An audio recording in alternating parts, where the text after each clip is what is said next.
the reason to win the game is so that you can be free of it. And my questions about this are, I'll read it one more time. The reason to win the game is so that you can be free of it. I would be curious to know what game you are free of, or what game you're playing so that you can be free of it.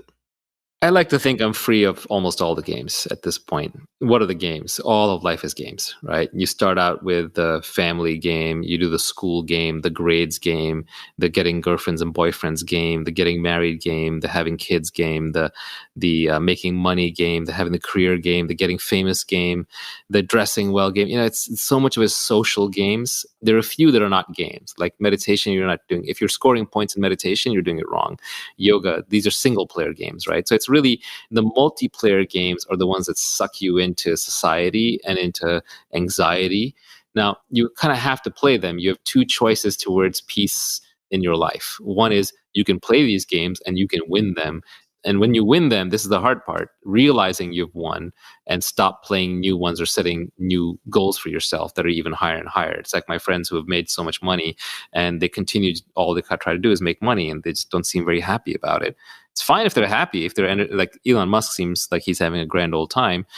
That's fine. But if it's making you miserable and you continue doing it and you only have one life and you kind of can't see past that, then I would argue you're playing the game too far. So there's kind of two ways out of the trap. One is not wanting something is as good as having it, right? I think it was Liad Chabot said this on Twitter. I thought it was really good. Or there's a recent Socrates quote that I retweeted where he was taken to the story is he was taken to a market back in ancient Greece, and it was full of luxurious and fine items. And he said, there are so many things that I do not want, right? And it was ridiculous. He looked at all these fineries and said, so many things here that I do not want. And I thought that is freedom. That is power. That is self-contained.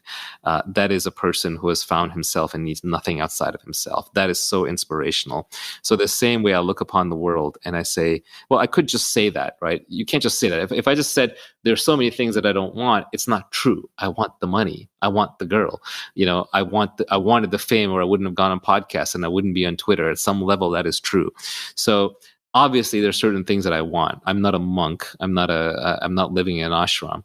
But what I can do is I've gotten the things that I want. And I'm careful not to want more. I don't want more fame. I don't want more money. Or if I get it, it's fine. It's part of the craft. It's part of the bonus.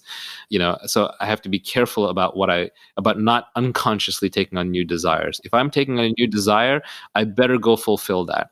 So these are all just games that I'm playing. And, you got to play some game. You're on this planet. You're alive. You might as well play something. Now, the question is, what game do you play and how do you get out of the game so you're not just trapped playing that game forever?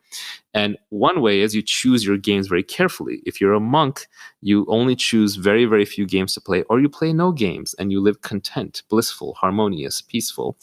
Or the other is you play the game and you win it, and then you say, I am now free of this. So what that tweet is the reason to play the game, the reason to win the game is to be free of it.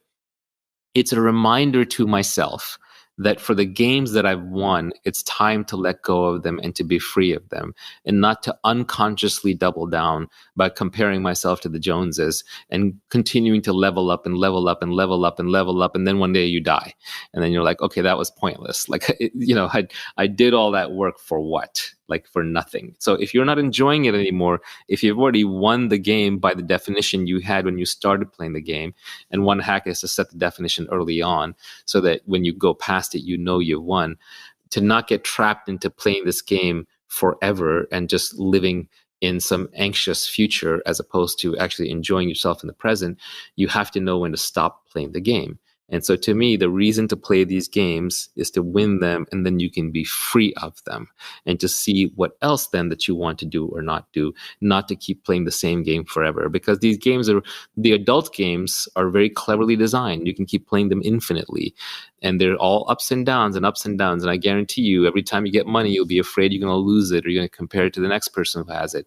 Or every time you get famous, now that's an image that you have to live up to. And now insults can hurt you. And now you don't have your privacy anymore, as you've written about. So all of these games have downsides. Or if you're, you're good at dating, you have a lot of men or women in your life, then you're also going to have a lot of relationship trauma, and you got a lot of tumultuousness, you got a lot of hurt people, you got a lot of emotional drama in your life. So you just have to kind of realize when you've won the game and say, I'm done with this. So I would aspire to be like Socrates and say there are so many things in this world that I do not want. And I like to think that I'm kind of there for the most parts. Either I don't want it or I have it. Now, of course, there's a Mhm. fear of losing it, which is always there, but I don't want to pick up new desires unconsciously. And I don't want to keep upgrading my lifestyle and my expectations to match my circumstances. Otherwise, I'll be on this treadmill forever. We are all playing games, and the key is knowing which game you are playing so you can at least attempt to consciously choose the game. Finite and Infinite Games by James Carse is an interesting read.